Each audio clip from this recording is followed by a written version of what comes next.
most people are 2 to 3 no's away from giving up their dream. Well, how sad is that?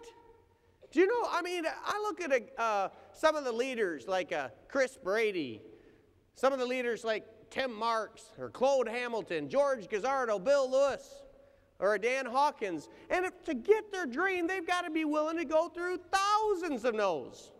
You're like, wait a minute, if most people are 2 to 3 no's away from giving up their dream, and to be a leader, you've got to be able to handle thousands of no's, how are they doing that? They've learned how to turn rejection into energy. They've learned how to take other people's, when you get thrown lemons at you, turn them into lemonade, and you'll never be thirsty. Are you following? Let me just give you a couple examples from my life. When I was in the 10th grade, I'd never run track, I'd never run cross country, and it was the end of the school year. It's like the last month of school, and we were raising money for a sports program the next year, and we were going to do a lap-a-thon program. And that was you go to the track and you run as many laps as you can in an hour time. Now remember, I've never run in my life at this point.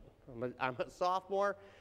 And so I kind of calculate, well, how many laps do you think you could run in an hour if you've never run? And I didn't ask. I didn't go check with other people that had run the lap-a-thon. I just kind of calculate in my head. I'm like, well, if I ran this many, I said, I think I could do 30 laps. Yeah, I think I can do 30 laps in an hour.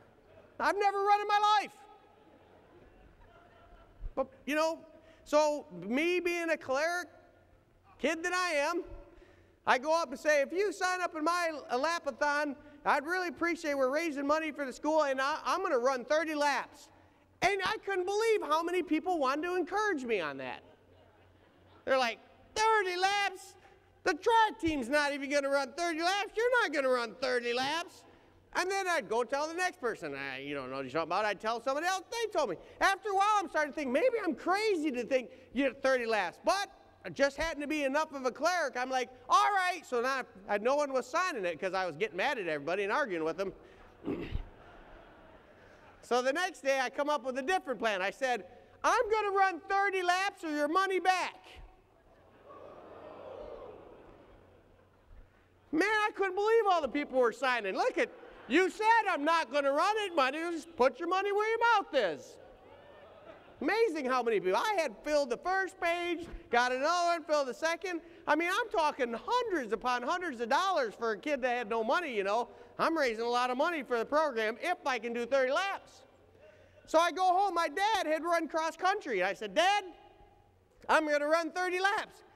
Now, my dad, you know, he was one of my greatest encouragers, but for whatever reason, 30 laps and a kid that had never run, which I can see now, I can see what he was talking about because I'd probably do the same being a dad, but he said, you know, son, you've never run before. You run 30 laps, your legs are going to practically fall off. You know, it's like, are you sure you want to do this? I'm like, you know, I'm like, Dad, I really need to run these 30 laps. Look at all this list. He says, man, I don't know. I don't think you should do it, you know. And so now it's even, I mean, everybody, nobody believes I can do it. So I'm like, well, I probably should do some running, preparing, you know, because I got about a week left. And so what I did is I ran about 1/8 of a mile up the end of my street, turned around, ran back. Oh, that's good.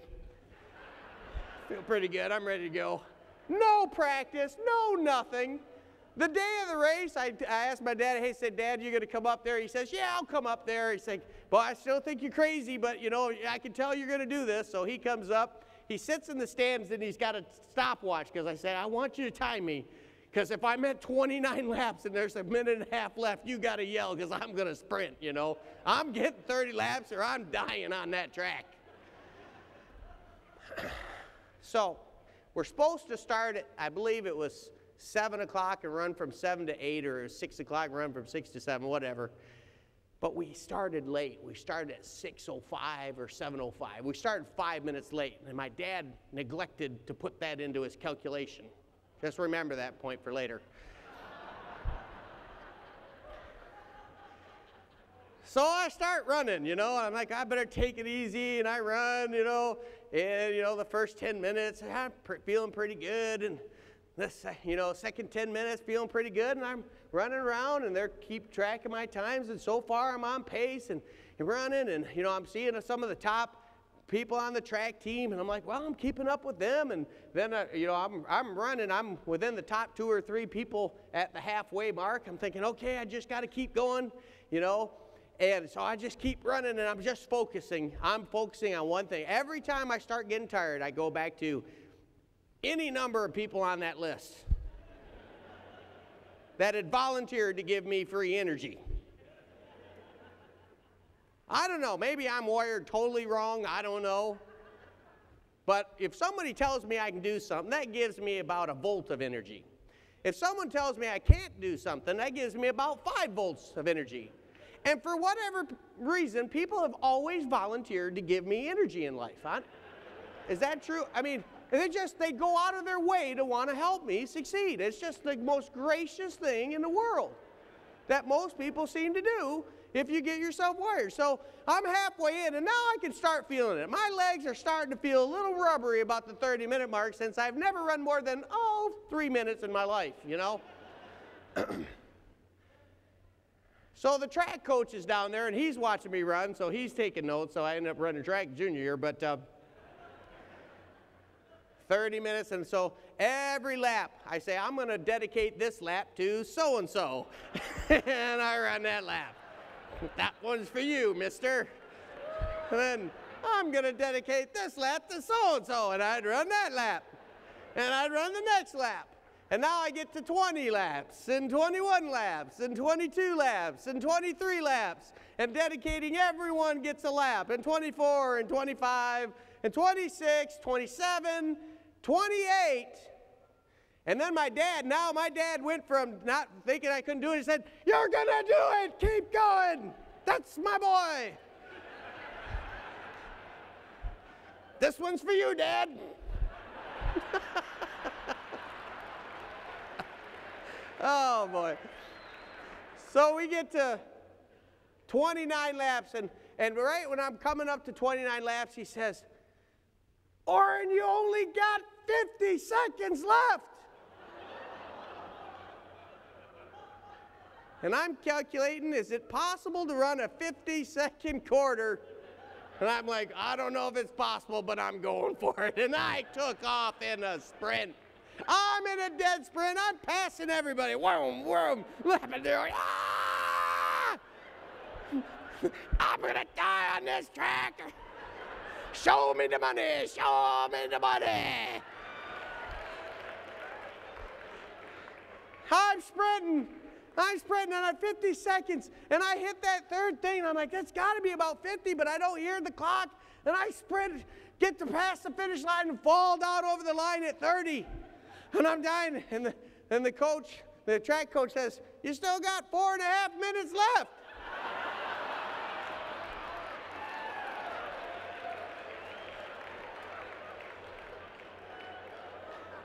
I look at my dad. Whose side are you on here? So with 4.5 minutes left, I'm exhausted. I just sprinted. I only made one more lap, so I finished at 31, But boy, I can't even begin to tell you how good it felt to collect on that Monday morning. True, I made sure they came down the stairs to me because I could not go up the stairs. I couldn't go down the stairs. I'm like, I'm begging you, please, let me use the elevator this week only. I never hurt so bad. To this day, I'm telling you, it hurt so bad, I was like this going down the stairs. Mommy! Oh! But it didn't matter. No amount of pain was going to stop me from the sweetness it felt to collect on those lap-a-thon dollars. You got to have that inside of you.